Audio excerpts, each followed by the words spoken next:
Tonight on Fear Knocks, you're hearing this from someone who spends more nights on the road than at home. I drive long stretches when the interstate goes quiet, when it feels like the whole world is running on low battery.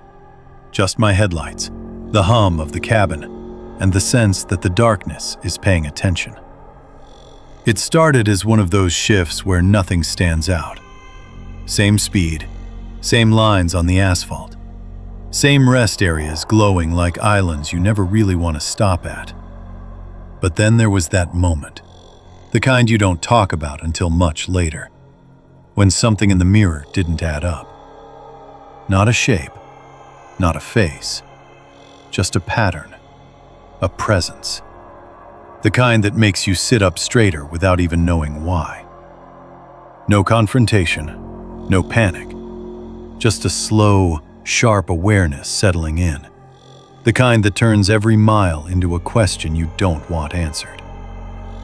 If you're new here, subscribe so you don't miss our daily true horror drops.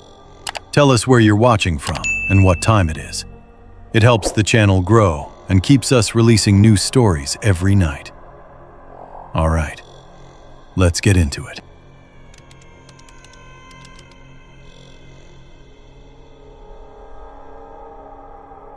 I was driving a long haul, alone, late at night. The air was cold, a little past midnight, and a light fog had begun to settle. That was when I first noticed the gray sedan in my rearview mirror. My route that night took me across a long stretch of interstate, through the quiet, forested regions of the interior. It was a familiar drive, one I had made countless times over the years. The cabin of my truck was a small, contained world, filled with the low hum of the engine and the occasional static whisper from the radio. Most of the time, the highway was empty, just the rhythmic hiss of tires on asphalt and the steady glow of my headlights cutting through the darkness. I found a certain peace in that isolation, a predictable solitude that allowed for long stretches of thought. My routine was precise, built on years of experience. I knew the rest stops, the way stations, and the stretches where cell service would drop out. I always kept a logbook, noting mileage and any unusual occurrences, though they were rare. The gray sedan appeared about an hour after I left the last major town. It was a nondescript model, common enough that it wouldn't normally register. It settled in behind me, maintaining a consistent distance, neither gaining nor falling back. This in itself was not alarming. Other vehicles often traveled in small convoys, especially late at night. The road was long, and the company, even unspoken, could be a comfort. I checked my mirrors periodically, a habit born of caution. The sedan remained, a pair of steady headlights in the fog that was now thickening slightly. The air outside felt sharper, barely above freezing. I continued my drive, watching the road ahead and the persistent presence behind me.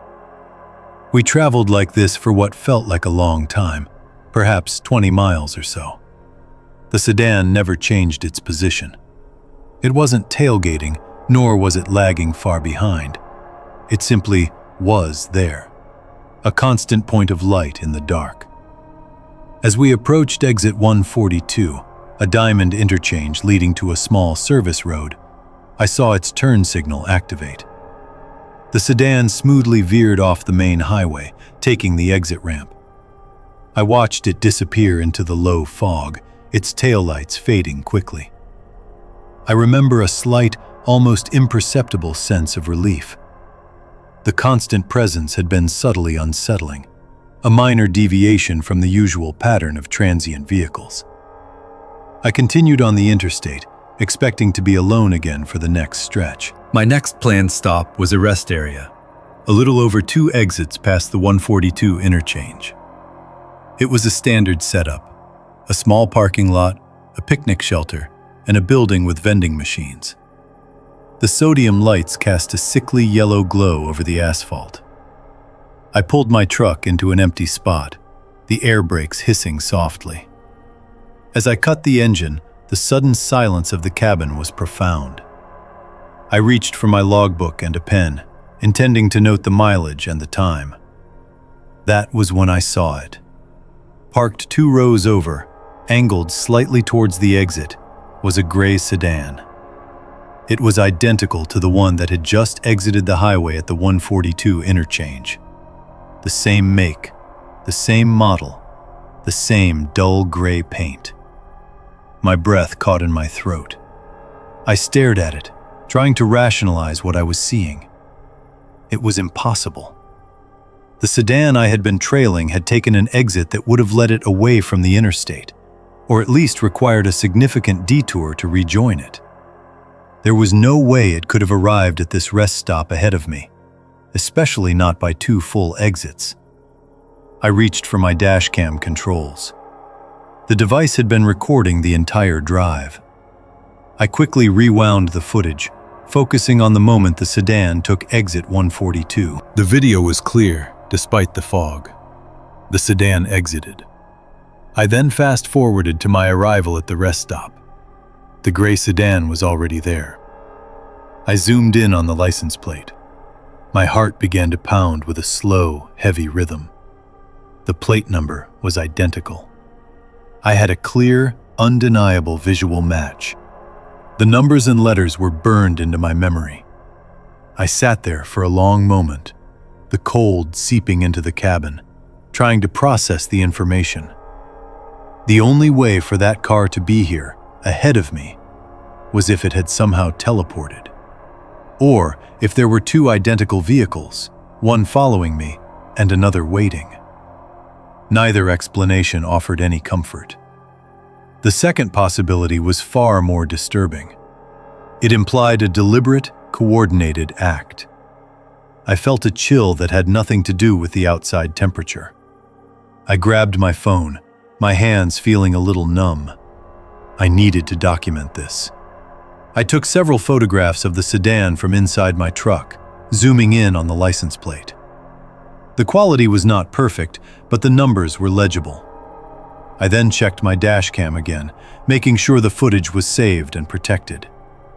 I noted the exact time of my arrival at the rest stop, cross-referencing it with a receipt from my last fuel stop a few hours prior.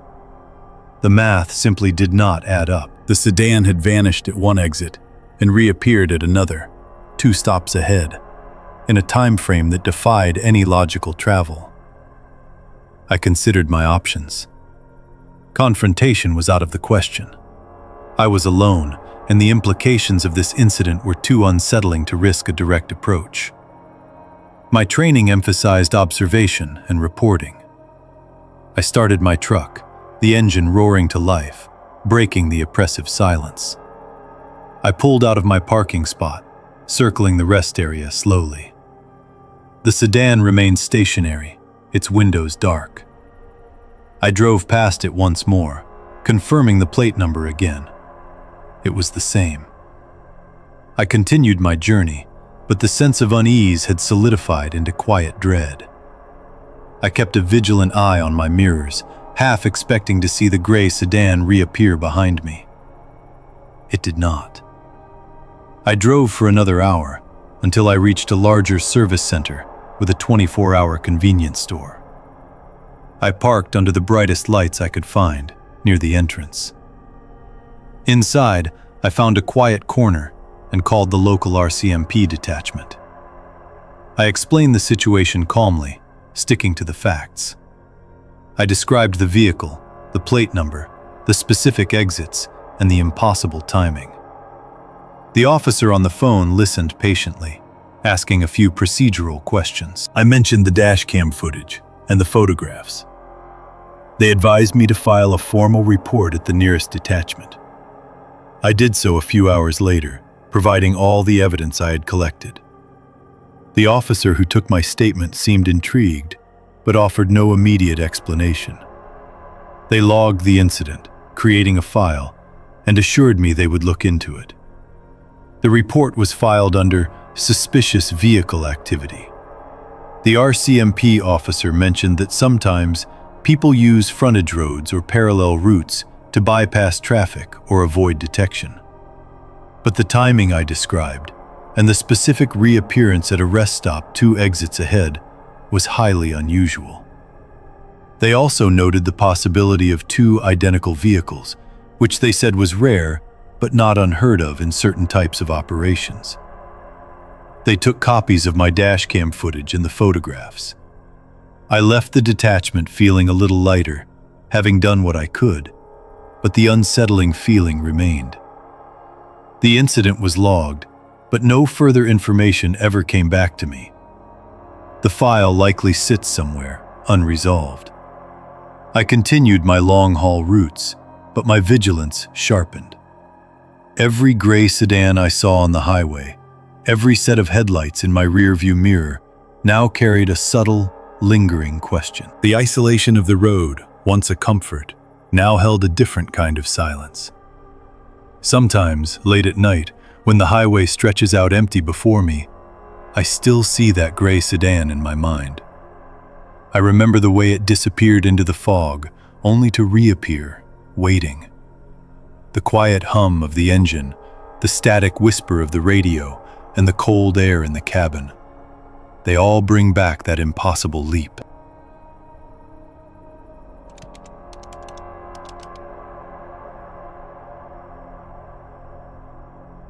I was driving a long-haul route through the northern plains, moving a refrigerated trailer across state lines. It was a clear night in late autumn, the air crisp and cold, barely above freezing. I noticed a lone figure standing near the far end of the first rest area, watching the incoming traffic. My usual routine involved long stretches of highway, broken by brief stops at designated rest areas. These stops were for fuel, a quick stretch, or a coffee refill from the vending machines. The rhythm of the road was predictable. A steady hum of tires on asphalt, the distant static of the CB radio, the quiet isolation of the cabin. I had been on this particular route for years, familiar with every curve, every truck stop, every roadside shelter. The night was typically uneventful, a canvas of dark forest and open fields passing by the glow of my headlights. I valued the solitude, the chance to clear my head, and the quiet focus required for the job. My phone was mostly for navigation and occasional calls to family, otherwise it stayed in its cradle. I kept a small logbook for mileage and fuel, a habit from my early days on the road.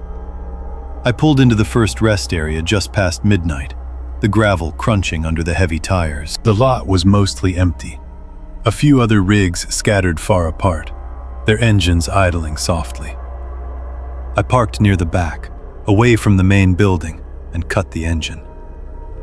The sudden silence was always noticeable after hours of road noise. I stepped out into the cold, the air sharp against my face, and stretched my legs. As I walked toward the small concrete shelter near the picnic tables, I saw him again.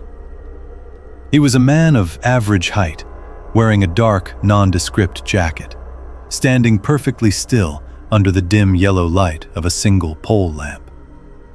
He had been there when I pulled in, just standing, not moving, not looking at his phone, just observing.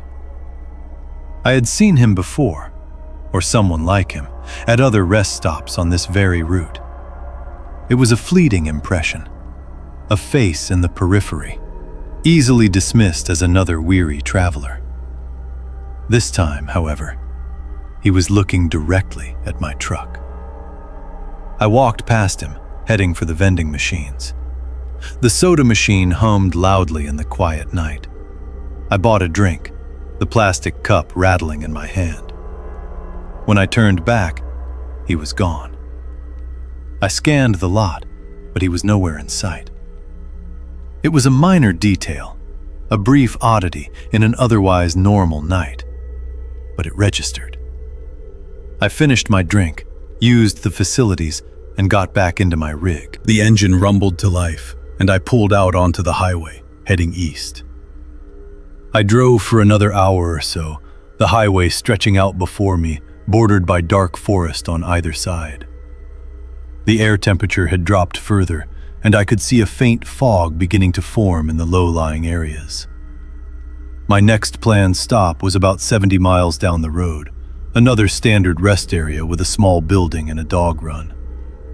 I was feeling the fatigue of the long drive, my eyes starting to feel heavy. I needed another break, a chance to walk around and clear my head before continuing.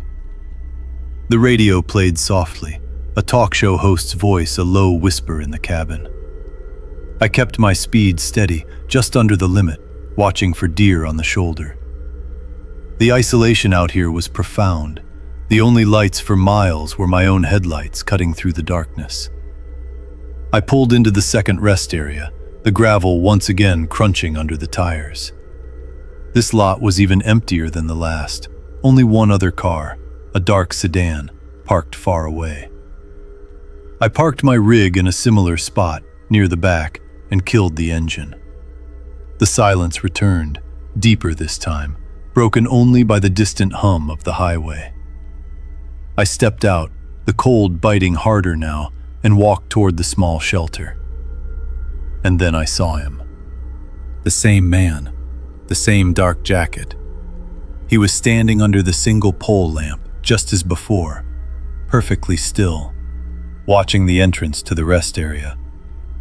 My breath hitched. It was impossible. He couldn't have gotten here before me. I had driven at a consistent speed, without stopping. He had been gone from the first rest area when I left. There was no way he could have covered the distance faster than my truck, especially not on foot. And I hadn't seen any other vehicles leave the previous stop at the same time as me. My mind raced, trying to find a logical explanation. Had I been mistaken? Was it just a similar-looking person? But the jacket, the posture, the way he stood, it felt too specific to be a coincidence. I felt a cold dread begin to spread through me, a quiet internal alarm. I tried to appear casual, walking past him again, heading for the vending machines. I glanced back quickly. He was still there, his gaze now fixed on me. I felt a prickle on the back of my neck. I bought another soda, the cup rattling, my hands feeling less steady this time. When I turned, he was still there, watching. I didn't linger. I walked quickly back to my truck, my shoes scuffing on the gravel. I got in, locked the doors, and started the engine. I didn't look back as I pulled out, my heart pounding a little faster than usual. As I drove away, the image of the man lingered in my mind. I started to piece things together. The first rest stop, he was there. I left. An hour later, at the second rest stop, he was there again. The distance between the two stops was significant, about 70 miles. My truck, even at highway speeds, took time to cover that ground. For him to be at the second location before me, or even at the same time, meant he had to have traveled faster or been ferried ahead. I considered the dark sedan I had seen in the lot. Could that have been his ride? A second car, leapfrogging ahead, dropping him off, then perhaps picking him up again after I left. It was a chilling thought, a deliberate act of surveillance. I pulled out my phone and took a quick photograph of the dashcam screen, showing the time and my location. I also noted the details of the dark sedan I had seen, its make and color, though I hadn't gotten a plate number. I knew I needed to report this. This wasn't just a strange coincidence. It felt like a targeted action. I drove for another hour, my mind racing, the quiet dread growing. I decided to pull off at the next major exit, where there was a 24-hour gas station and a small diner. I needed to be in a place with other people, under brighter lights. I called the local dispatch, explaining the situation calmly, trying to keep my voice steady. I described the man, his appearance, and the two rest areas. The dispatcher listened patiently, asking for details about the locations and the approximate times. I mentioned the possibility of a second vehicle, a dark sedan. They advised me to stay put and that an officer would meet me there. I parked my rig under the bright lights of the gas station canopy. I took a few more photographs of my surroundings, just in case. When the patrol car arrived, a young officer approached my truck. I recounted the events again, showing him the dash cam photograph. He took notes, his expression serious. He explained that they would check DOT camera footage from the rest areas and along the highway corridor. They would also run checks on any suspicious vehicles reported in the area. He mentioned that this kind of leapfrogging behavior, while rare, was a known tactic in certain types of surveillance or harassment. He said they would open a file and logbook entry for the incident. I gave him my contact information and the details of my route. He assured me they would investigate and keep me updated. I waited at the gas station for another hour, drinking coffee, watching the other cars come and go. The officer left, promising to follow up. I felt a strange mix of relief and lingering unease. The procedural response was reassuring, but the fact that someone had gone to such lengths to track my movements was deeply unsettling. I eventually got back on the highway, but the isolation of the night felt different now. Every distant headlight, every car that passed me, made me wonder. I kept my eyes on the rearview mirror, scanning the road behind me. I didn't stop at any more rest areas that night. I pushed through to my destination, the sun just beginning to lighten the eastern sky as I pulled into the depot. I filed a detailed report with my company, including all the information I had given to the police. They took it seriously, adding it to my logbook and advising me to be extra vigilant on future runs. The police followed up a few days later. They had reviewed some of the DOT camera footage. They confirmed seeing a dark sedan at the second rest area, matching my description, leaving shortly after I did. They also noted a similar figure in the footage from both locations. However, without a clear license plate or further evidence, they couldn't identify the individuals or their motive. The case remained open, a file in their system, but without new leads, it would likely go cold. I never saw the man again, or at least I never recognized him again. But the experience changed the way I viewed the road. The quiet hum of the highway, once a comfort, now sometimes carried a faint whisper of unease. The isolation of the night, once a solace, now felt like a vulnerability. I still drive that route, but I am always watching, always aware of the shadows at the edge of the rest stop lights.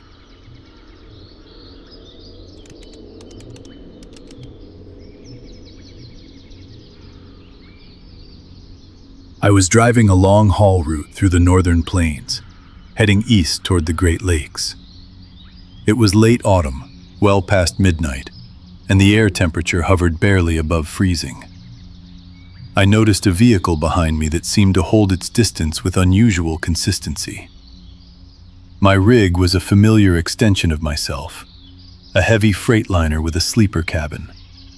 I had been on the road for more than a decade, navigating the vast network of interstates and secondary highways. This particular stretch was remote, long and often empty, flanked by dark forest and open fields. The hum of the diesel engine and the low static of the CB radio were constant companions. My routine was precise, built on hours logged and miles covered, a rhythm of stops, checks, and steady forward motion. I relied on observation and a quiet awareness of my surroundings. The highway at night could be a lonely place, but it was rarely truly empty. There was always the distant glow of another truck, the flash of an oncoming car, or the occasional patrol vehicle. This night felt different, though I could not immediately pinpoint why. The cold was sharp, and a thin fog had begun to gather in the low-lying areas, clinging to the asphalt. The vehicle behind me was a dark sedan, its headlights a steady, unwavering pair in my mirrors. It had appeared about an hour earlier, emerging from a distant curve. I had passed a few other cars since then, but this one remained. It kept a consistent distance, not tailgating, not passing, just holding position. I adjusted my speed slightly, a common tactic to encourage a pass or to see if the other driver would change their pattern. The sedan matched my adjustment without hesitation. I slowed a little more, then increased my speed, but the gap remained fixed. It was not aggressive, but it was persistent. I checked my side mirrors, trying to discern the make or model, but the distance and the low light made it difficult. It was simply a dark shape with two bright points of light. The isolation of the highway began to feel more pronounced. We approached a way station, a mandatory stop for commercial vehicles. It was situated on a long, straight section of the interstate, well lit and clearly marked. I signaled my intention to exit, slowing the rig and guiding it onto the ramp. The sedan followed, maintaining its exact spacing. This was unusual. Passenger vehicles rarely entered the way station ramps unless they were lost or making an illegal U-turn. As I rolled onto the scale, preparing for the routine check, I glanced in my mirror.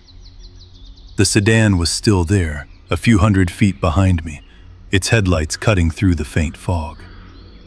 I looked forward, then back again a moment later. The sedan was gone. It had not turned off the ramp.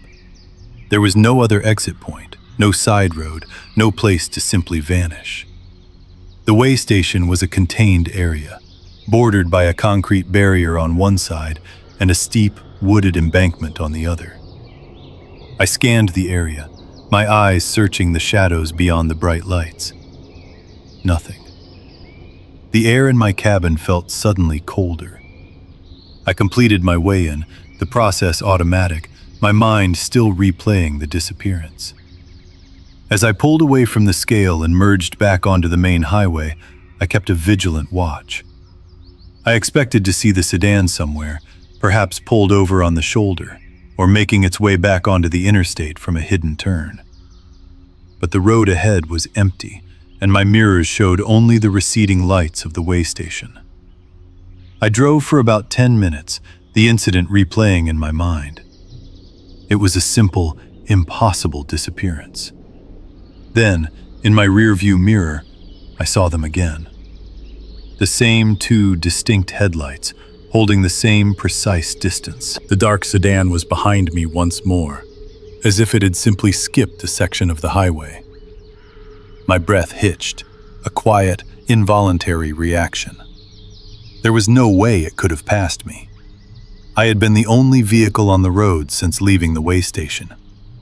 The highway was a straight shot, no turns, no hidden access points. The forest pressed in close on both sides, a dense, impenetrable wall of trees. The cold static of the CB radio seemed to hum with a new, unsettling energy. I tried to rationalize it. Perhaps it was a different car, a similar model. But the way it held its distance, the specific intensity of its headlights, it felt identical. I reached for my dashcam controls, ensuring it was recording. I also made a mental note of the mileage. I wanted a record, something tangible to counter the unsettling feeling. I considered calling dispatch, but what would I say? A car vanished and reappeared? It sounded absurd, like something out of a late-night story. I decided to observe, to gather more information. The sedan continued its silent pursuit, a shadow in my wake. The isolation of the highway deepened, and the forest seemed to lean in closer, its darkness absolute. I continued my route, the sedan a constant presence. I tried to shake it, to lose it, but it was relentless. I took an exit for a planned fuel stop, hoping the change in pace would break the pattern. The sedan followed me off the interstate, onto the frontage road, and into the truck stop parking lot. It pulled into a spot a few rows away from mine, its engine cutting out. I watched it from my cabin, my hand hovering over the radio. The driver remained inside, a dark silhouette against the faint glow of the dashboard. I decided against confronting them. My experience taught me that direct confrontation was rarely the best course of action in these situations. I fueled up, completed my pre-trip inspection, and then pulled back onto the highway. The sedan followed, its headlights once again fixed in my mirrors. The next way station was about an hour further down the road. I decided to test the theory. As I approached the ramp, I carefully watched the sedan. It followed me again. This time, I kept my eyes glued to my side mirror as I entered the station. The sedan slowed, then, just before the point where the ramp curved sharply into the main scale area, it veered abruptly to the right. It drove directly onto a narrow, unpaved trail that disappeared into the dense forest bordering the station. It was barely visible, a dark cut in the trees, certainly not a public road. I watched its headlights bob and then vanish completely into the darkness. I completed my way in, my heart pounding with a quiet intensity. I knew what I would see next. As I merged back onto the highway, I scanned my mirrors. And there it was, a few miles ahead. The same two headlights, the same dark sedan. It had reappeared. It had used that hidden trail to bypass the way station entirely, rejoining the highway further down. This was not a ghost or a trick of the light. This was deliberate. This was a person. The realization brought a different kind of cold, a more human dread. I immediately contacted dispatch, keeping my voice calm and factual. I reported a suspicious vehicle, detailing its behavior and the way station bypass. I provided the mileage markers and the time of the incidents. Dispatch advised me to proceed with caution and to avoid any interaction. They would alert local law enforcement. I also reached out on the public CB channel, asking if any other truckers had noticed a dark sedan exhibiting unusual behavior. A few minutes later, a voice crackled back, a maintenance connector, working on a nearby section of highway. He had heard my report. He explained that some way stations, particularly older ones, had unofficial bypasses. These were often old service roads, utility access trails, or even abandoned logging paths that ran parallel to the interstate.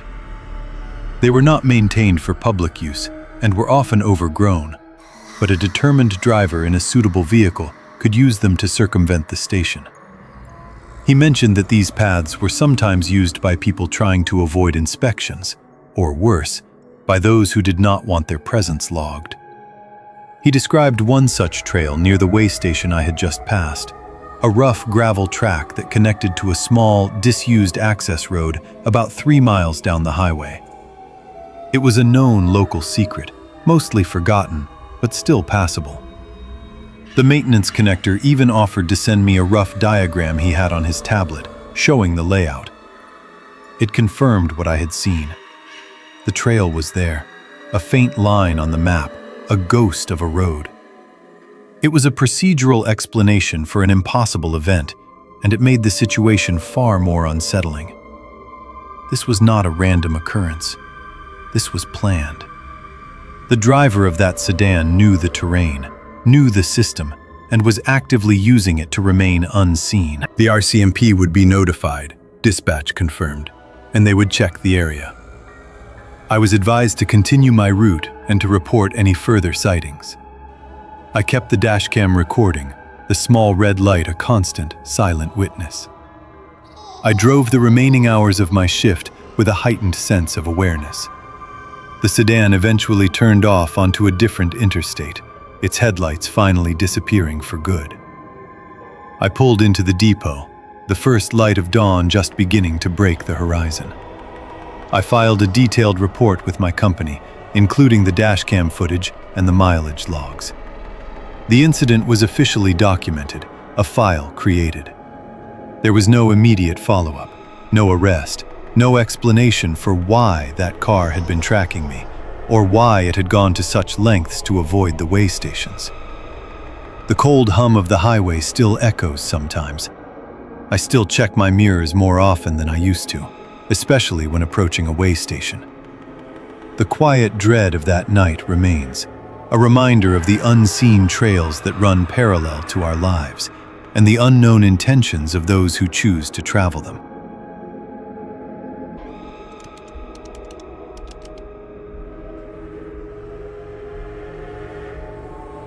I was listening to the public band radio, as I often did late at night. The air outside was cold, barely above freezing, and the highway hummed distantly. Then a voice, calm and clear, cut through the usual static. My routine involved monitoring the CB channels, especially during the quiet hours after midnight. I live near a major interstate corridor, and the radio offered a unique window into the flow of traffic and the occasional late-night conversation. It was a way to feel connected to the world outside my small cabin, even in the deep isolation of the forest. I kept a logbook, noting unusual transmissions or significant events, though most nights were uneventful. The hum of the radio and the faint carrier hiss were a constant, comforting presence. I often had a recorder running, just in case something interesting came across the airwaves. On this particular night, the air was still and sharp. A thin layer of frost had begun to form on the window panes.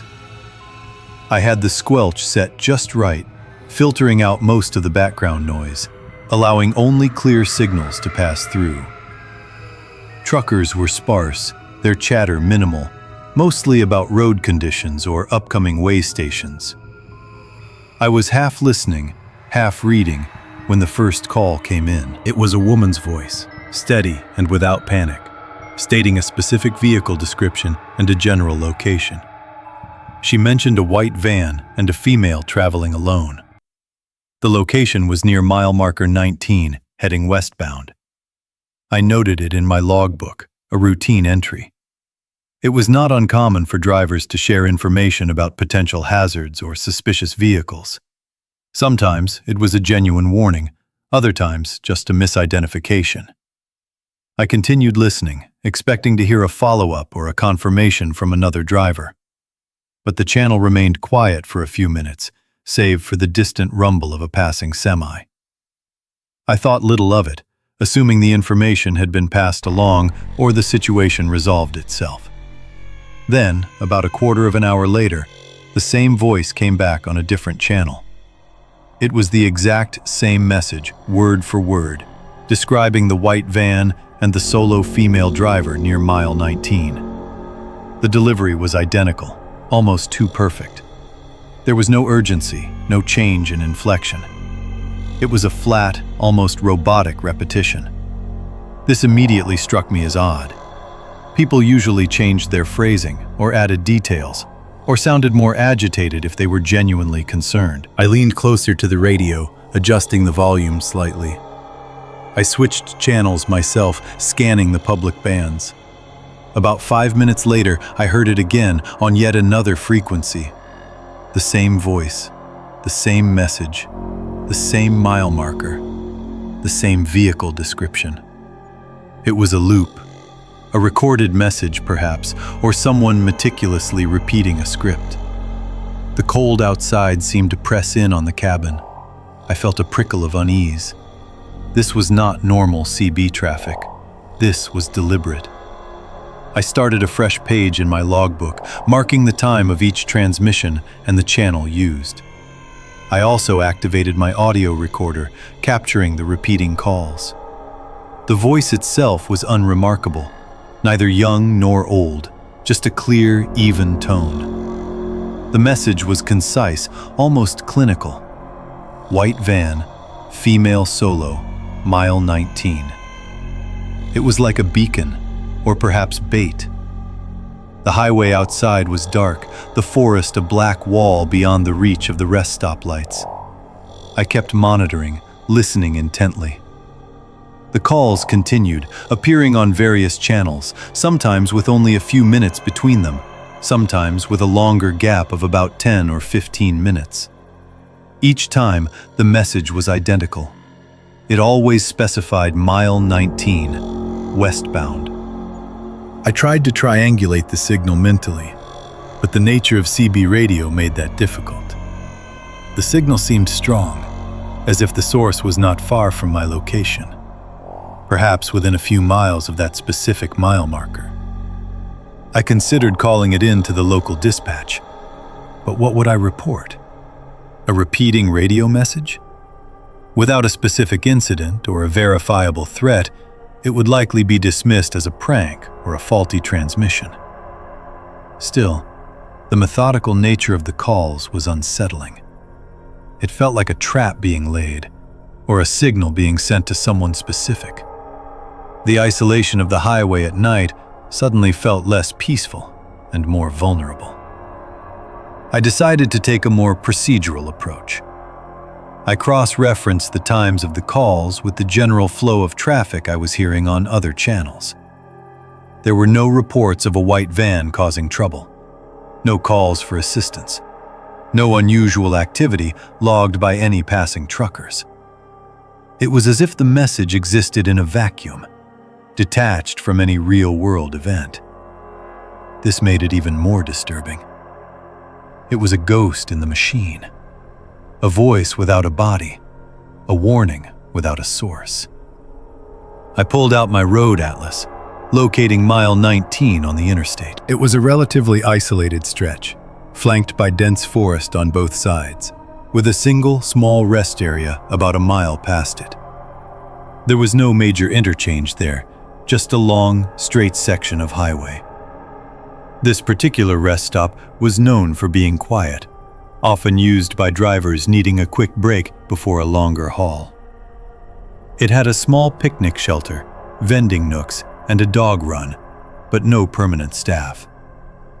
The calls persisted through the early hours of the morning. I tried to track the apparent movement of the signal. Sometimes it seemed to fade slightly, then return with full strength, as if the source was moving back and forth along that specific corridor. It was a subtle shift, barely perceptible, but enough to suggest a mobile origin.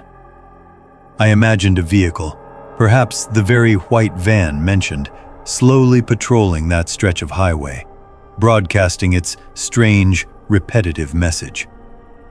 As dawn approached, the calls became less frequent, eventually ceasing altogether just as the first hint of light appeared on the horizon. The static returned to its normal, quiet hum. The cold outside intensified just before sunrise, and I could see my breath in the cabin air. I had recorded about an hour and a half of these repeating transmissions. My logbook was filled with entries, each marking a channel and a time. The lack of any corresponding activity on the highway made the whole incident feel profoundly wrong. I decided to compile a report for the local highway patrol. I included the audio recordings, my logbook entries, and a detailed description of the repeating message. I emphasized the unusual nature of the transmissions and the specific location mentioned. I knew it was a long shot, but the methodical repetition suggested a deliberate act, not a random prank. The RCMP detachment acknowledged my report, filing it under unusual radio activity. A few days later, an officer called me back. They had checked their patrol logs for that night. There were no reports of a white van, no incidents involving a solo female driver, and no calls for service near mile 19. They had also reviewed DOT camera footage from that stretch of highway. While the cameras were not always perfectly clear in the low light, they showed no white van lingering or behaving suspiciously around that specific mile marker during the times I had noted. The rest stop had been quiet, with only a few trucks passing through briefly. The officer suggested it was likely a hoax, perhaps someone with a powerful CB radio and too much time. But the precision of the message, its unwavering repetition, and the specific location still bothered me. It felt like a dry run, a test, or a signal meant for someone who understood its true meaning. There was no evidence of a crime, no victim, just the disembodied voice and its unsettling message. The file remained open, but without further evidence, it would eventually be closed. I still listen to the CB channels late at night.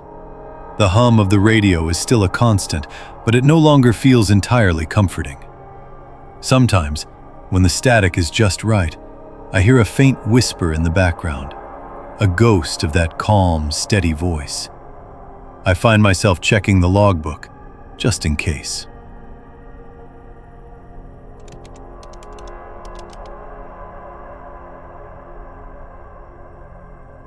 I was driving a long haul across the northern plains, a routine trip I had made countless times before. It was late autumn, well past midnight, and the air outside hovered barely above freezing. As I pulled into the first rest area, I noticed a dark sedan parked too close to the edge of the lot, almost hidden by a stand of pines. My work involved covering significant distances, often through isolated stretches of highway. These overnight drives were usually uneventful, a rhythm of road noise and the occasional distant hum of a passing truck. I relied on a steady supply of coffee and the quiet companionship of the radio, scanning through public frequencies for any chatter. My dash cam was always recording, a standard precaution for any long-distance driver. I made it a habit to check the perimeter of any stop, noting vehicle types and general activity. This was less about paranoia and more about maintaining situational awareness in remote areas. The rest stops themselves were often stark, concrete structures with vending machines and basic facilities, sometimes a small picnic shelter. They offered a brief respite from the road, a chance to stretch and clear my head before continuing the journey. I pulled my rig into a spot near the main building, away from the few other vehicles present. The lot was mostly empty, the asphalt cold and dark under the sparse overhead lights. I stepped out, the crisp air immediately biting at my exposed skin. My breath plumed in the faint light. I walked towards the main building, intending to use the restroom and grab a drink. As I passed the dog run area, a chain-link enclosure set back from the main path, I heard a faint, almost imperceptible bark. It was a single, muffled sound, quickly cut off. I glanced over, but the area was cloaked in shadow, the sparse lighting not reaching that far. A figure emerged from the darkness near the dog run fence, moving slowly towards the main building. It was a man, indistinct in the low light, wearing a dark jacket. He stopped near the edge of the lit area, his posture casual. He looked directly at me as I approached. His voice was low, a quiet whisper that seemed to carry unnaturally in the still night air. He asked if I had a dog, gesturing vaguely towards the dark dog run. I replied that I did not. He then suggested I might want to check out the dog run anyway, claiming there was a lost animal inside. He said it sounded distressed, and that he thought he heard it whimpering. His eyes seemed to linger on me, even as he spoke about the supposed animal. The suggestion felt out of place, given my clear statement. The dog run was a dark, unlit space, bordered by dense forest. The idea of a lost animal there, at this hour, felt like an odd lure.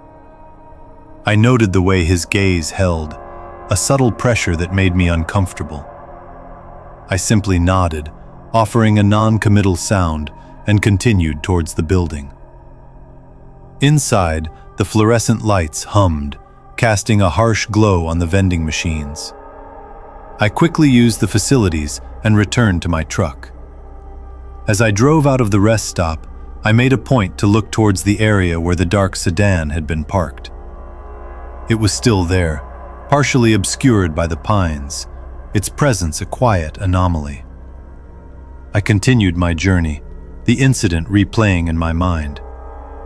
The man's odd suggestion, the faint bark, the dark sedan, they formed a pattern that felt off.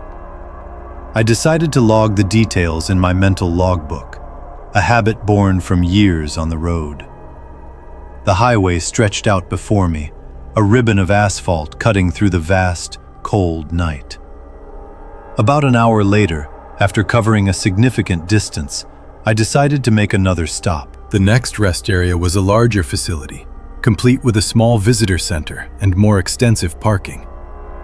I pulled in, the gravel crunching under my tires.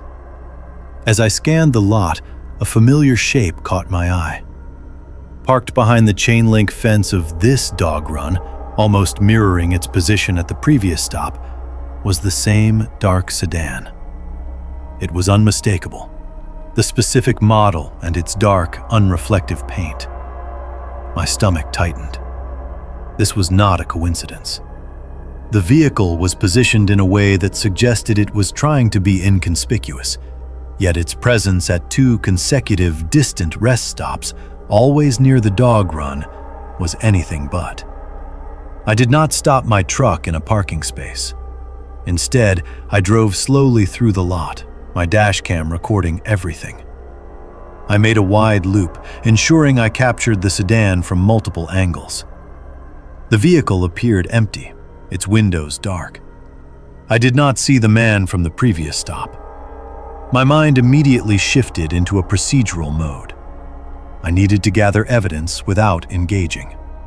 I pulled out my phone, taking a few discrete photographs of the sedan, focusing on any visible details, though the distance and darkness made it challenging. I then drove to the far end of the lot, parking near a cluster of other trucks, ensuring my rig was visible and well lit. I did not exit my vehicle. I reviewed the dashcam footage from both stops, cross-referencing the timestamps. The sedan had been present at both locations, parked in a similar, secluded manner near the dog runs. The mileage between the 2 stops was consistent with the time elapsed, suggesting the vehicle had traveled directly between them, possibly even ahead of me. This was a classic leapfrog pattern. I considered my options. Direct confrontation was out of the question. My priority was safety and documentation. I pulled up a map on my phone, identifying the next few rest stops along my route. I noted their layouts, looking for any features that might offer a similar, secluded parking spot near a dog run. I decided to bypass the next 2 rest stops entirely, opting instead for a well-lit truck stop with a 24-hour diner. I wanted to break any predictable pattern. As I drove, I kept a close eye on my rearview mirrors, scanning for any sign of the dark sedan. The highway was mostly empty, the occasional set of headlights appearing and then fading into the night. I tried to pick up any unusual radio static or whispers on the public frequencies, but heard nothing out of the ordinary. The isolation of the highway felt more pronounced now, the vast forest pressing in on either side. I felt a cold knot of apprehension in my chest, a quiet dread that settled deep. When I finally reached the truck stop, it was bustling with activity, a welcome contrast to the quiet rest areas. I parked my rig among dozens of others, ensuring it was under bright lights and visible to multiple security cameras. I still did not exit my truck immediately. Instead, I spent some time reviewing the dashcam footage again, isolating frames that showed the sedan clearly. I zoomed in, trying to discern any license plate details, but the resolution in the low light was insufficient. I made a mental note of the make and model, a common dark sedan, which made it harder to track. The lack of a clear plate was frustrating, but I had enough to establish a pattern of suspicious activity. I then contacted my company's dispatch. I kept my voice calm and factual, relaying the sequence of events without embellishment. I described the man, his odd suggestion, and the repeated appearance of the dark sedan. I emphasized the procedural nature of my observations, the leapfrog pattern, and the consistent parking near the dog runs. Dispatch took down my report, assuring me they would log the incident and advise other drivers on that route. They suggested I remain at the well-lit truck stop for a few hours, or until daylight, before continuing my journey. I agreed. The hum of my engine was a comforting sound in the quiet cabin. I spent the next few hours in my truck, reviewing the footage again and again. I created a small file on my phone, compiling the photographs and video clips. I considered reporting it to the local RCMP, but without a clear license plate or any direct threat, it felt like a difficult report to make. The evidence was circumstantial, a pattern of unsettling observations rather than a concrete crime. I knew that such reports often ended up in a logbook, filed away without immediate action. The cold outside seemed to seep into the cabin, despite the heater. I watched the other trucks come and go, finding a strange comfort in their mundane movements. As dawn approached, painting the eastern sky with faint streaks of gray and pink, I felt a slight easing of the tension. The night's isolation was giving way to the promise of a new day. I still felt the residue of the quiet dread, a lingering awareness of the unseen. I knew I had acted correctly, prioritizing safety and documentation over confrontation. The incident would remain a part of my personal logbook, a reminder of the subtle dangers that can lurk on the long, empty stretches of highway. I still think about that faint bark sometimes, and the whisper in the dark. The image of that dark sedan, always near the dog run, remains clear in my mind. It was a quiet warning, a cold reminder of how easily the familiar can turn unsettling.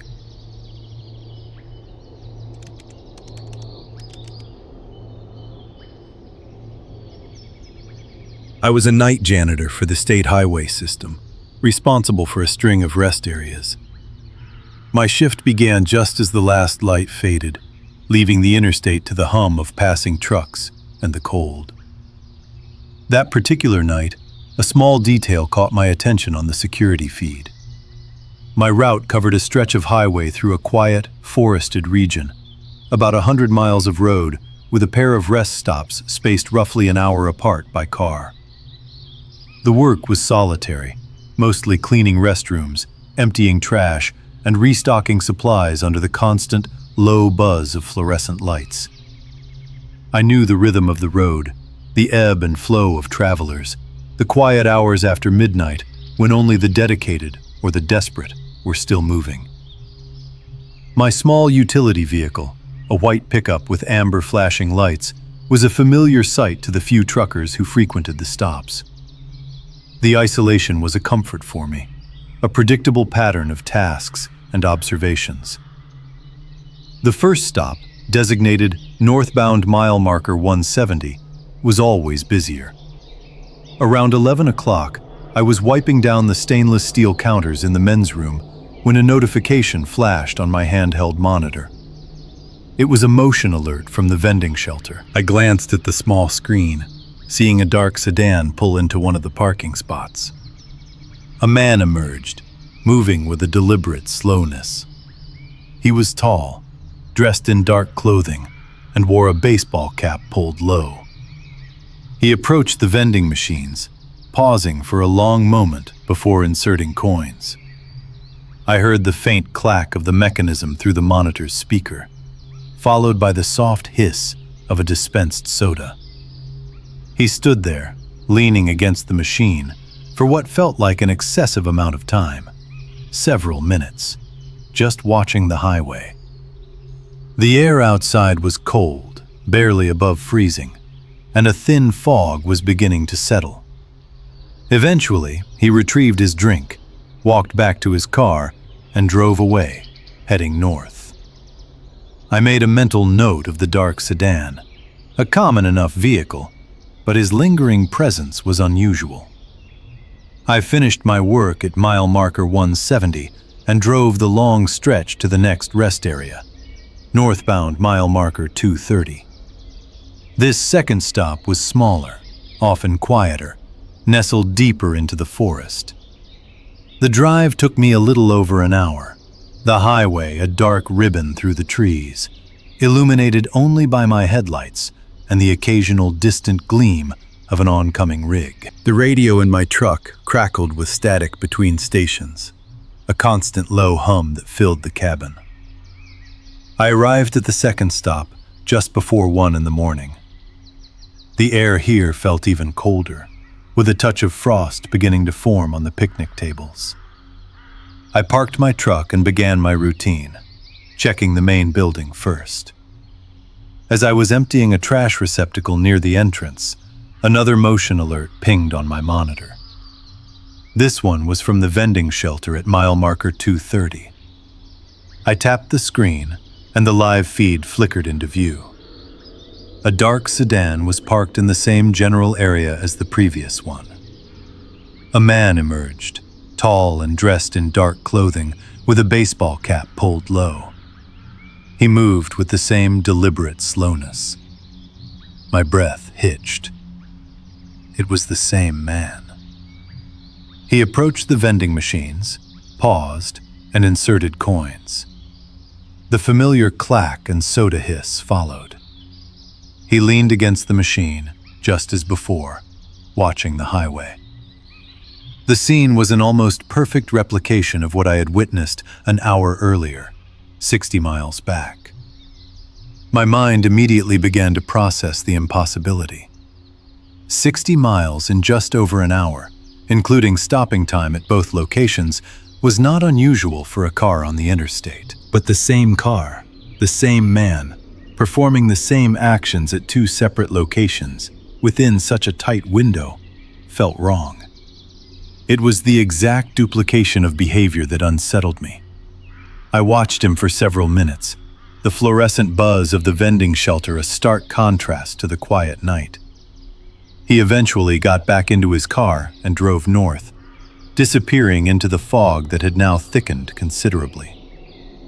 I stood there, holding a half-empty trash bag, the cold seeping into my bones. I finished my shift in a state of quiet unease. The next morning, I accessed the full CCTV footage from both rest stops. I pulled the video clips of the dark sedan and the man. I paused the frames, taking a photograph of the vehicle's license plate from the clearer angle at mile marker 170. The plate was partially obscured by road grime, but enough digits were visible for a partial lookup. I also noted the exact timestamps from the vending machine receipts, which were logged in the system. The first purchase was recorded at 11:07 p.m. The second was at 1:03 a.m. This confirmed my initial observation, a 56-minute gap between the two incidents. I compiled a report detailing the unusual repetition. I included the partial plate number and the time logs. My supervisor, a man named Frank, reviewed my report with a skeptical but open mind. He agreed the timing was tight for a single vehicle to cover the distance and perform the same actions. We consulted a detailed mileage grid for the highway. The actual driving distance between the two rest stops, accounting for exit and entrance ramps, was closer to 62 miles. This meant the driver would have needed to maintain an average speed well above the posted limit, even without stopping. But the man had stopped, lingered, and then driven off. Frank initiated a formal inquiry with the highway authorities. They ran the partial plate number through their database. It returned several possible matches, all for common sedans. The authorities also checked their own traffic camera footage along that stretch of highway. There was no record of the specific dark sedan traveling at excessive speeds or making any unusual maneuvers. The fog that night had been particularly dense in certain areas, limiting camera visibility. We considered the possibility of a second, identical car, but the precise mannerisms of the man, the way he moved, the way he leaned against the machine, seemed too specific to be a coincidence. The procedural investigation continued. We looked at the layout of the highway, specifically the frontage roads and diamond interchanges. It was theoretically possible for a driver to exit the interstate, use a parallel frontage road, and then re-enter the highway further north, bypassing some traffic cameras, or even gaining a slight advantage if they knew the terrain intimately. But to do so and maintain such a precise schedule, replicating the exact behavior at both stops, felt like an orchestrated effort. It suggested a familiarity with the rest stop network that went beyond a casual traveler. The authorities checked CB radio fragments from that night, listening for any chatter about unusual vehicles or behavior, but found nothing conclusive, just the usual static and routine calls. The incident was eventually filed as an unexplained observation. There was no evidence of a crime, only a peculiar pattern of behavior. The partial plate lookup yielded no definitive match to a known person of interest. The case remained open in a quiet corner of the logbook, a minor anomaly in the vast, predictable flow of highway traffic. I continued my night shifts, but the isolation of the rest stops felt different. I found myself checking the vending shelter feeds more frequently, my gaze lingering on every dark sedan that pulled into the parking lot. The memory of that night still surfaces sometimes, especially when the fog rolls in. I still hear the faint clack of coins and the soda hiss in my mind. The image of that man, standing in the cold, watching the highway, remains a quiet whisper in the back of my thoughts.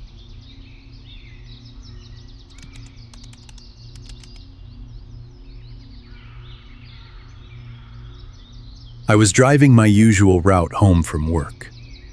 It was a late autumn night, well past midnight, and the air was crisp. A set of headlights appeared in my rearview mirror, holding a consistent distance. My job involved long stretches of highway travel, often through isolated areas. I worked as a field technician, maintaining remote communication arrays across several states. This meant I was accustomed to the solitude of the interstate after dark. The hum of the tires on the asphalt was a familiar sound, a constant companion on these long drives. On this particular night, the highway was mostly empty, just a few scattered trucks moving east. The moon was a sliver, offering little light, and the road ahead was swallowed by the darkness beyond my high beams. The car behind me was a dark sedan, difficult to identify in the low light. Its headlights were standard, not overly bright, but they were persistent. I noticed it first when I merged onto the main interstate from a secondary road. It had been behind me then, and it remained there for the next several miles. I did not think much of it at first. Many drivers maintain a steady pace, and I was not speeding. The vehicle simply stayed in my lane, a little over a car length back, a silent shadow in the night. This was not unusual, but it felt a little too close for comfort on an otherwise empty highway, especially with no other traffic around. The steady glow in my mirror became a quiet point of focus. My routine was well established. I drove this stretch of highway several times a week, always at night, always alone. I knew every curve, every rest stop, every diamond interchange. My vehicle was equipped for long hauls, a reliable sedan with a dash cam always recording. This was standard procedure for company vehicles, a safeguard for insurance and accountability. I also carried a two-way radio, tuned to public frequencies, mostly for weather updates or to monitor truck traffic. The static hiss was often the only other sound in the cabin besides the engine's low hum. I typically made one stop at a familiar rest area about halfway home. It was a well-lit facility with vending machines and clean restrooms, usually quiet at this hour. I would stretch my legs, grab a coffee, and check my messages before continuing the drive. The isolation of the highway could be profound, especially when fog rolled in. reducing visibility to a few car lengths. I had learned to respect the road and its unpredictable nature. My focus was always on the drive, on maintaining a steady speed, and on arriving home safely. I had never encountered anything truly unsettling during these trips, only the occasional deer or a sudden patch of black ice.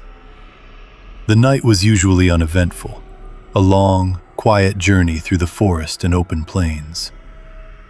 The car behind me continued its steady pace for what felt like a long time, perhaps 20 miles. I changed lanes to pass a slow-moving truck, and the car behind me mirrored the move, shifting into the left lane as well. I completed the pass and moved back to the right lane. The car followed, maintaining its exact distance. This was the first moment I felt a distinct unease. It was too precise, too immediate. I decided to test it. At the next exit, which led to a small town I did not need to visit, I activated my right blinker. The car behind me immediately activated its own right blinker. I slowed down, signaling my intent to exit. The car behind me slowed in perfect synchronicity. I took the exit ramp, and the car followed, its headlights illuminating my rear bumper. I drove down the ramp, then signaled left and merged back onto the interstate, accelerating to rejoin the flow of traffic.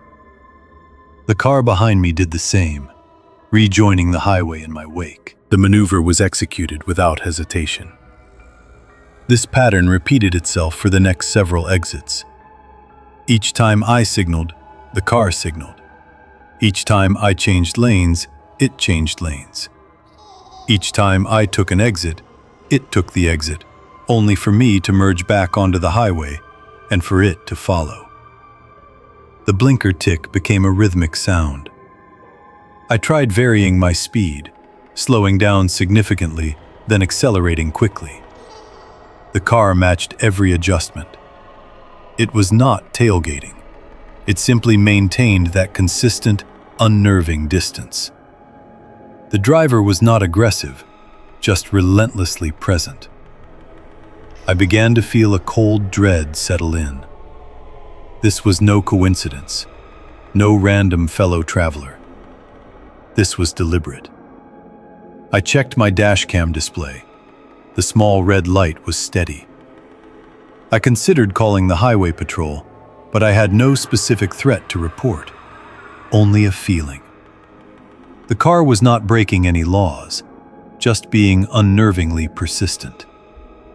I tried to get a better look at the vehicle in my side mirror, but the darkness and angle made it impossible to discern details beyond its shape and the glow of its headlights. After about 10 exits, the pattern shifted. I signaled for an exit that led to a major state route, planning to take a longer, more circuitous way home. The car behind me signaled as well, as expected. I took the ramp and it followed. This time, instead of merging back onto the interstate immediately, I continued down the exit road, which led to a frontage road running parallel to the highway. I drove for a short distance, perhaps a mile, before finding a suitable on-ramp to rejoin the interstate. As I accelerated up the on-ramp, I looked ahead. The dark sedan was already there, in the right lane, about a quarter mile in front of me. It was moving at my previous highway speed. My stomach dropped.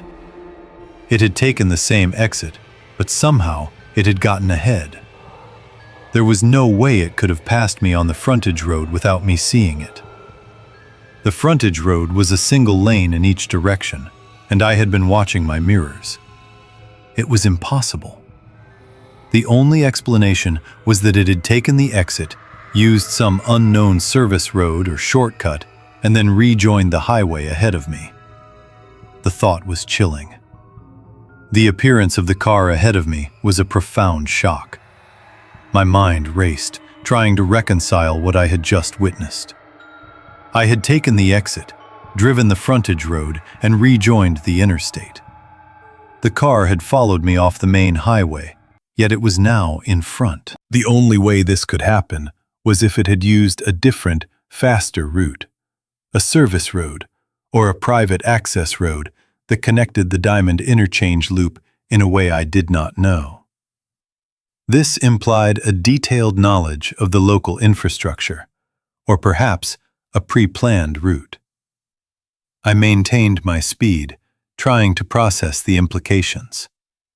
The car ahead of me was now leading, still maintaining a consistent distance. I felt a surge of adrenaline, a cold sweat on my palms.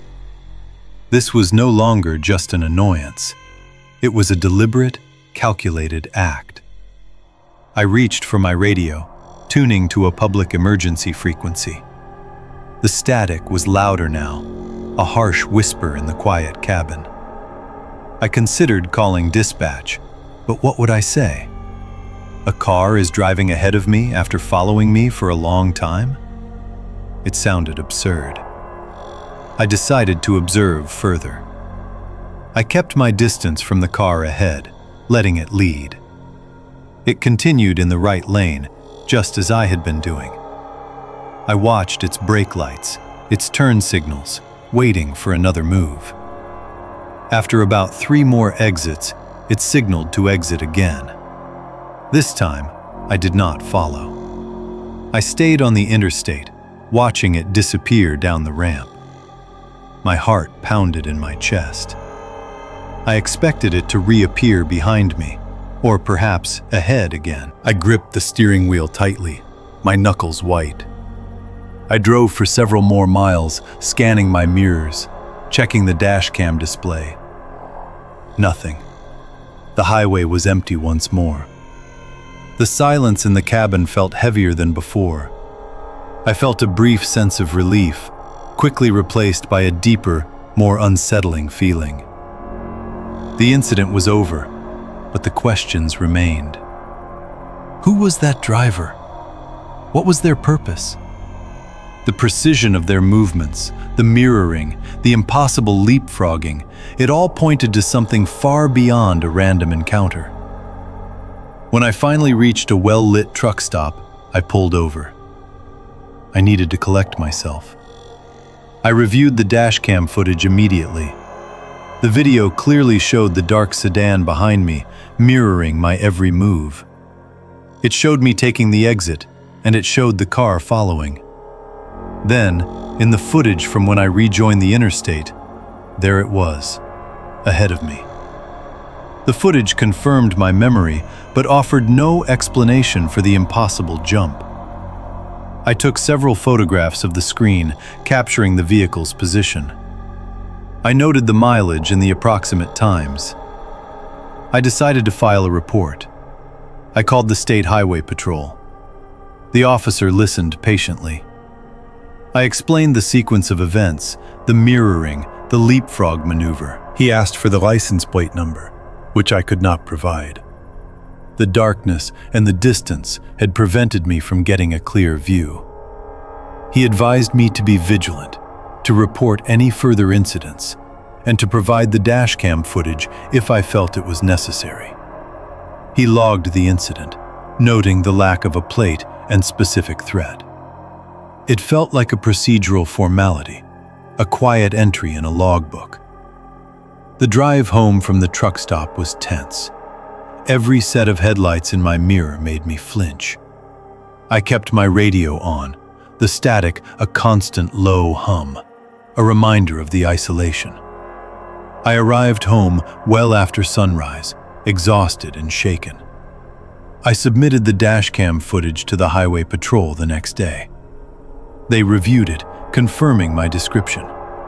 Without a license plate or any direct threat, however, there was little they could do. They added the footage to the file, a piece of evidence without a crime. The officer mentioned that such incidents, while rare, were not entirely unheard of, sometimes involving individuals with a specific, unknown agenda. He called it scanner bait, a term for those who monitor public frequencies and engage in unsettling, non-criminal harassment. The experience left a lasting mark. My routine, once a source of comfort, now felt vulnerable. The highway, Once a familiar path, now held a new, quiet menace. I still drove the same routes, but my vigilance was heightened. Every dark sedan, every persistent set of headlights triggered a moment of apprehension. The memory of that dark car appearing ahead remained vivid. I still drive those roads, but the night feels different now. The isolation of the highway, the deep forest pressing in, carries a new weight. Sometimes, when the road is empty and the only sound is the hum of my tires, I hear that blinker tick in my mind. I see those headlights in my mirror, holding that impossible distance. The cold dread returns, a whisper of what might still be out there, waiting.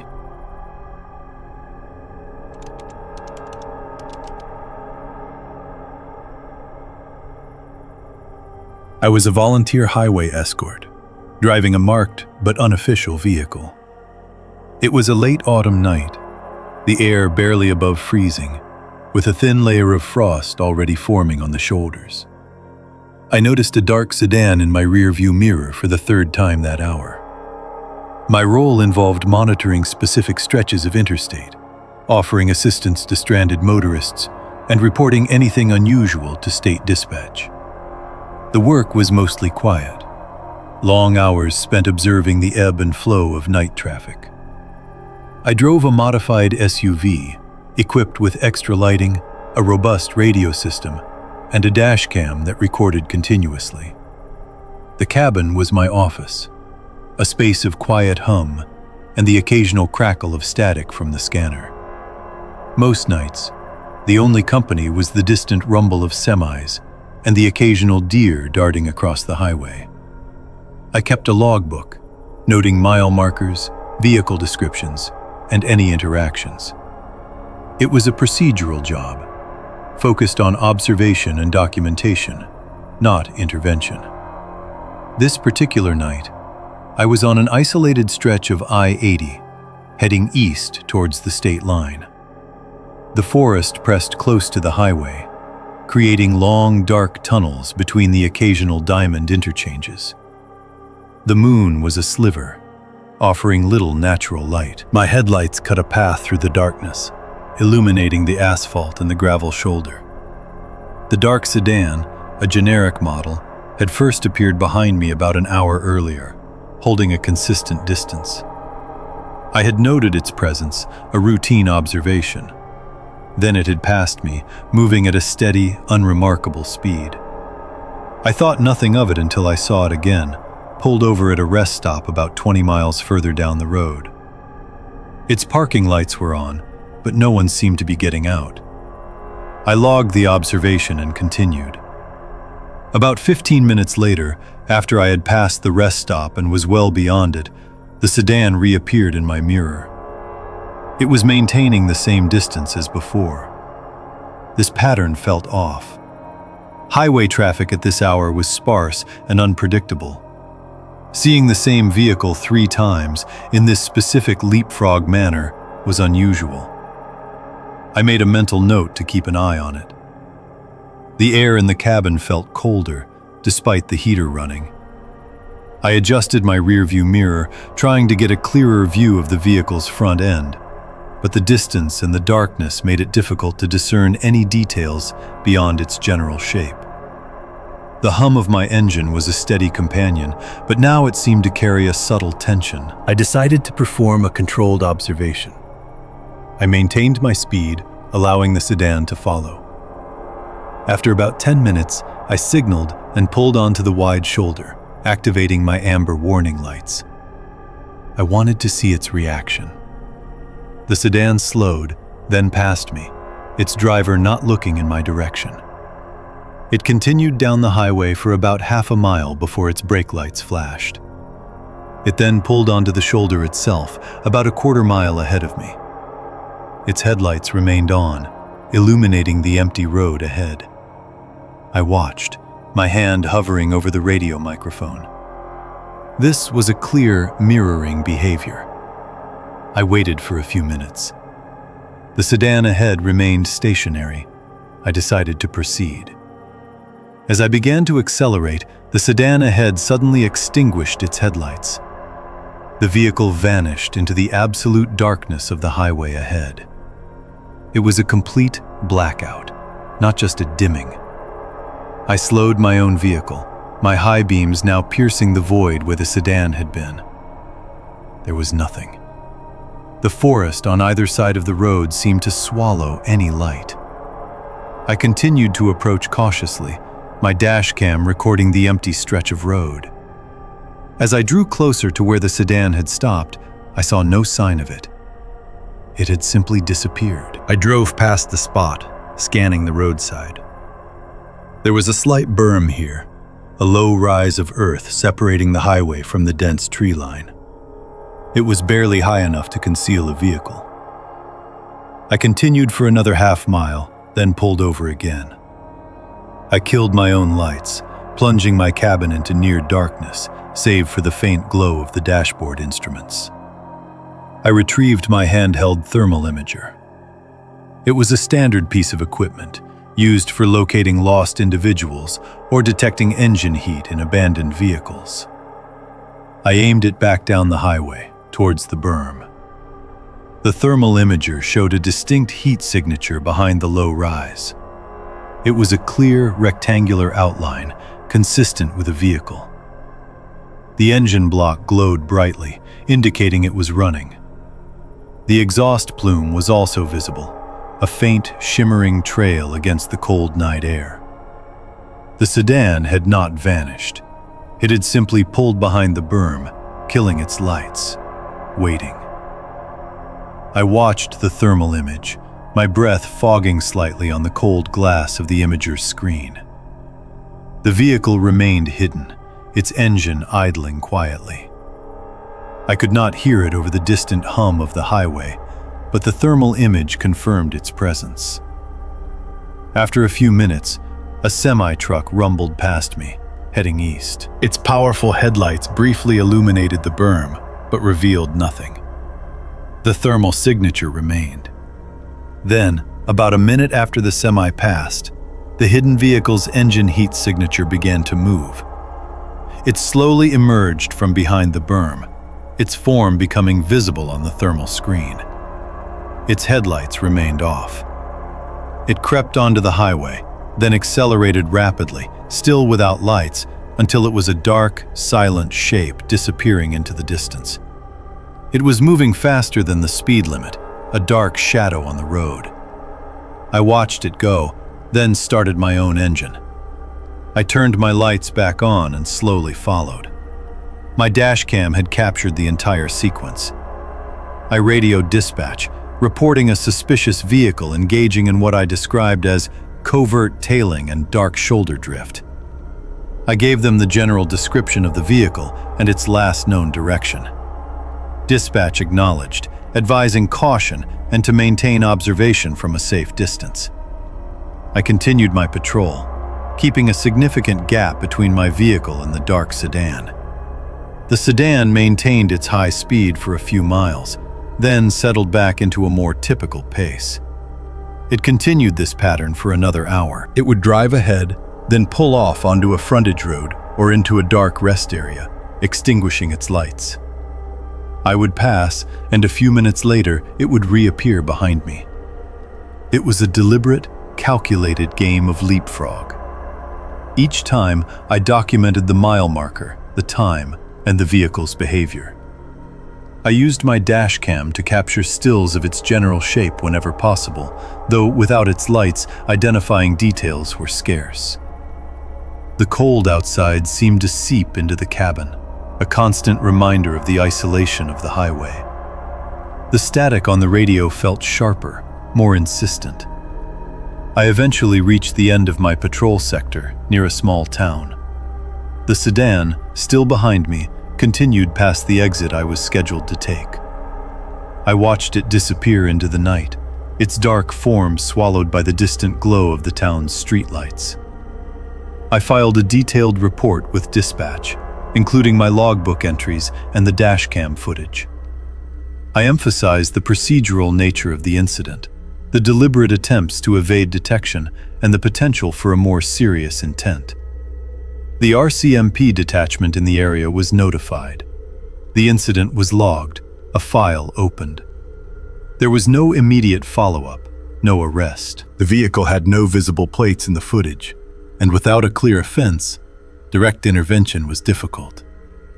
It was another entry in the long list of unusual highway occurrences. I continued my volunteer work, but the memory of that night lingered. The quiet hum of my vehicle, the cold air, the sudden disappearance of the headlights into the absolute darkness. I still sometimes hear the low whisper of an engine idling just beyond sight. The image of that dark shape, silently emerging from behind a berm, remains clear. The highway at night can hold many things, and some of them prefer to stay in the dark.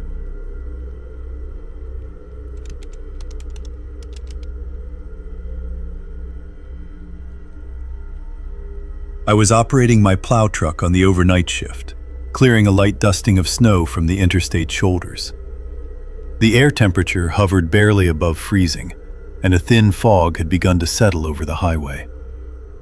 That night, a vehicle followed me through a restricted maintenance gate, a place where no public traffic should ever be. My route covered a long stretch of the interstate, a familiar path I had driven countless times. The work was solitary, often quiet, the only company being the low hum of the engine and the occasional crackle of the radio. My job involved not just plowing, but also inspecting the road surface, checking for hazards, and accessing specific points like the Gore Point maintenance gates. These gates allowed us to enter the median or specific rest area access roads without driving miles out of the way. They were always locked, secured with heavy chains and padlocks, meant only for authorized personnel. The procedure was clear: stop, unlock, open, drive through, close, lock, and then continue the route. It was a routine I had performed hundreds of times, a simple mechanical sequence. The isolation of the highway at night made these tasks feel even more precise, each action deliberate in the cold, dark expanse. I approached the access gate for the westbound rest area, a point located just past a major interchange. My headlights cut through the gathering fog, illuminating the chain-link fence and the heavy steel gate. I slowed the plow truck, engaged the parking brake, and stepped out into the cold night air. The beacon lights on the truck spun silently, casting an orange glow on the snow-dusted ground. I walked to the gate, the gravel crunching under my boots, and fumbled with the large padlock. The metal was cold to the touch, and my breath plumed in the faint light. I heard the distinct clack as the lock released, then the drag of the heavy chain as I pulled it free. I swung the gate open, wide enough for the truck to pass through, and then returned to the cabin.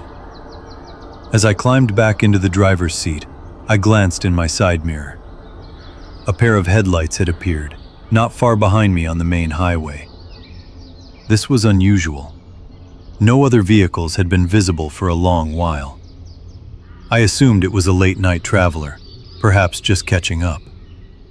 I pulled the plow truck through the gate, the tires crunching on the gravel access road. My intention was to immediately stop, exit, and secure the gate as per protocol. However, as the rear of my truck cleared the opening, the other vehicle accelerated. It was a dark sedan, low to the ground, and it slipped through the gate opening just as I was about to stop. The driver did not hesitate.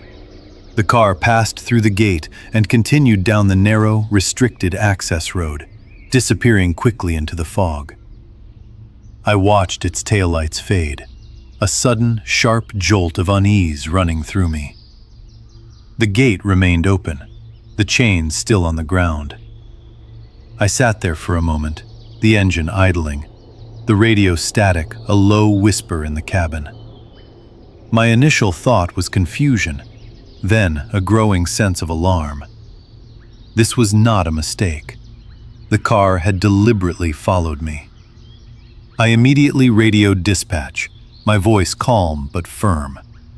I reported the incident, describing the vehicle as best I could from the brief glimpse I had.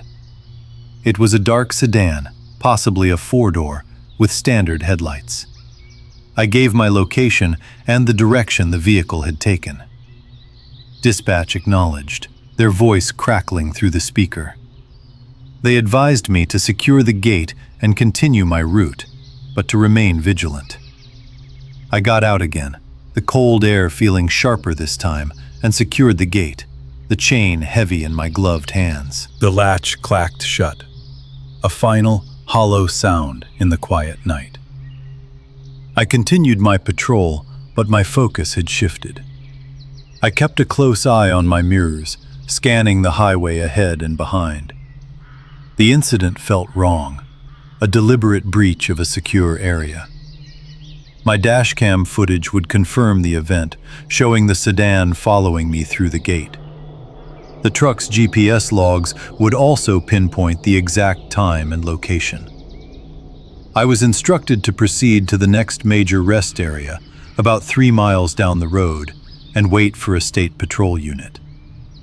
This rest area was a larger facility, with a main building, vending nooks, picnic shelters, and a dog run. It was usually deserted at this hour, especially with the weather. As I approached the exit ramp for the rest area, I saw it. The dark sedan was parked in the far corner of the lot, near the tree line, its engine off, no lights showing. It was waiting. I pulled my plow truck into the rest area, parking a good distance from the sedan. I kept my high beams off, not wanting to draw attention. The state patrol unit arrived a few minutes later, its lights flashing silently as it pulled in. I met the officer, explaining the sequence of events. He was professional, taking notes and observing the sedan from a distance. He approached the vehicle cautiously. The driver was inside, slumped in the seat, seemingly asleep. The officer tapped on the window. The driver, a man, slowly stirred. He appeared disoriented, claiming he had pulled over to rest and must have taken a wrong turn. His story was vague, inconsistent. The officer ran his plates. The vehicle was registered out of state with no outstanding warrants or flags. There was nothing overtly illegal about his presence, only the highly irregular manner of his arrival. The officer questioned him further, but the man maintained his story of being lost and tired. He offered no explanation for following a plow truck through a restricted gate. The officer could not hold him. He was advised to leave the rest area and continue on the main highway. The sedan started, its engine turning over with a low hum, and slowly pulled out of the parking lot. It drove onto the interstate, heading in the same direction I was scheduled to patrol. I watched it go, the red taillights disappearing into the fog once more. The officer filed a report, noting the unusual circumstances. My dashcam footage and GPS data were submitted as evidence. The incident was logged, a strange entry in the night's activities. I was cleared to resume my route, but the quiet dread of the encounter lingered. The official report noted the incident as a suspicious vehicle entry, but no charges were filed. The man's explanation, however flimsy, was enough to prevent further action. I reviewed the dashcam footage later, seeing the dark sedan appear suddenly behind me, its headlights bright in the rearview mirror. I saw it slip through the gate, a silent, dark shape against the spinning beacon of my truck. The image was unsettling, a clear violation of a secure space. The file remained open for a time, a record of an unexplained event on a lonely stretch of highway. I still work the night shifts, driving the same routes. Sometimes, when the fog rolls in thick and the highway is empty, I think about that dark sedan. I remember the sound of the latch, the chain dragging, and the sudden appearance of those headlights in my mirror. The silence of the night can feel different now, a little less empty, a little more watchful.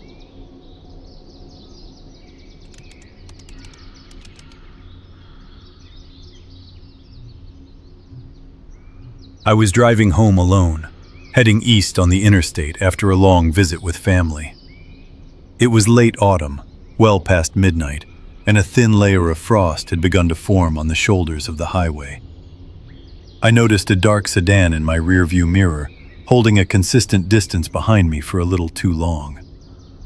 The road was mostly empty at that hour, just the occasional truck rumbling past in the opposite direction. My headlights cut a tunnel through the darkness, illuminating the bare trees lining the forest. The air temperature was barely above freezing, and the heater hummed softly in the cabin. I had been on the road for several hours already, and the monotony of the drive was starting to settle in. The sedan remained, a dark shape, its headlights a steady presence. It was not tailgating, nor was it particularly close, but its persistence felt unusual. Most cars either pass or fall back after a few miles. This one simply stayed. I checked my mirrors again, a small, almost unconscious gesture.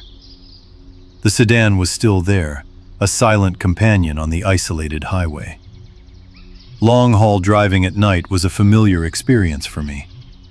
I knew the rhythm of the interstates, the patterns of traffic, and the quiet solitude of the late hours. My dashcam was always recording, a habit formed years ago after a minor fender bender in a construction zone. It provided a sense of security, a factual record of events on the road. I had learned to trust my instincts over the years, to pay attention to small deviations from the norm. The highway was a predictable environment, mostly. I had planned my stops carefully, knowing I would need fuel and a brief stretch before dawn. The next major rest area was about an hour away, just past a small town exit. I usually preferred these larger stops, with their well-lit parking lots and a few other vehicles for company. The isolation of smaller pull-offs could feel unsettling at night. I kept my radio tuned to a local station, the low static occasionally breaking through the music. The routine was ingrained. Drive, monitor, stop, refuel, repeat. This particular night, however, felt subtly different, a quiet whisper of something out of place. I continued driving, maintaining my speed. The dark sedan remained behind me, its headlights unwavering. After another 20 minutes or so, I decided to take the next exit for fuel, even though I had planned for the larger rest stop. It was a smaller gas station, but it was well lit and visible from the highway. I signaled and moved into the exit lane. The sedan followed, mirroring my movement. A small knot tightened in my stomach. This was no longer a coincidence. I pulled up to a pump, the gravel crunching under my tires. The sedan passed the station entrance, continued down the frontage road, and disappeared from view. I watched its taillights fade into the night. A brief sense of relief washed over me. Perhaps it was just heading to a nearby motel. I began pumping gas, the familiar hum of the machine filling the quiet night. The air was cold, and I could see my breath. I checked my dash cam, ensuring it was still recording. The small screen showed the time and the view of the pump. When the tank was full, I went inside to pay. The small convenience store was empty except for the attendant. I paid with my card, and the printer chirped as it issued the receipt. I glanced at the time printed on it. It was just past 1 in the morning. I walked back to my vehicle, the cold air biting at my exposed skin. As I started the engine, I decided to review the dashcam footage from it. Then passed the gas station entrance, just as I remembered. I watched it disappear down the frontage road. I then fast-forwarded to my arrival at the pump. The dashcam clock showed the exact time I pulled in. I compared this to the time on my fuel receipt. They matched within a few seconds. This was standard. I then pulled out of the gas station, turning back onto the frontage road to rejoin the interstate. My plan was to drive to the larger rest stop, about 10 miles further down the highway. As I approached the on-ramp, I saw it. The dark sedan was parked in the shadows of the rest stop entrance, its engine off, no lights visible. It was positioned to observe the on-ramp. My heart began to pound. This rest stop was the one I had originally planned to use. I drove past the entrance, pretending not to notice. The sedan remained stationary. I merged onto the interstate, my eyes fixed on my rear-view mirror. After a few moments, its headlights flickered on. It pulled out from the rest stop entrance and began to follow me again. This was impossible. I had just seen it pass the gas station, heading away from this rest stop. There was no way it could have gotten ahead of me, stopped, and waited. The distance was too short, the time too tight. I checked my dash cam again, replaying the moments after I left the gas station. The sedan was clearly visible pulling out from the rest stop entrance. I paused the footage. The dash cam clock showed the time. I then recalled the time on the gas pump camera, which I had briefly seen on a monitor inside the store. It was a public-facing camera, showing the pumps. I remembered the time displayed on that monitor, which was a few minutes earlier than my dash cam and receipt. The discrepancy was small, perhaps 3 or 4 minutes, but it was significant. My receipt, my dash cam, and the gas station pump camera all had slightly different internal clocks. The sedan had somehow used this discrepancy to its advantage. It had been ahead of me, waiting at the rest stop, even though I had just seen it behind me. The realization hit me with a cold dread. The sedan had not simply followed me. It had anticipated my movements, or somehow leapfrogged ahead. The time difference, however slight, allowed for this. It was a calculated maneuver, using the slight variations in public timekeeping devices. I felt a profound sense of violation. This was not random. I kept driving, maintaining my speed, but my focus was now entirely on the dark vehicle behind me. I tried to remember details about it. Make, model, any distinguishing features. It was a common 4-door sedan, dark color, nothing unique. Its headlights were standard. I had no plate number. The isolation of the highway felt heavier now, the forest pressing in closer. I pulled out my phone, keeping it low, and called dispatch. I calmly explained the situation, describing the vehicle and the unusual pattern of its movements. The dispatcher asked for my current location and direction of travel. I provided the details, my voice steady despite the tremor in my hands.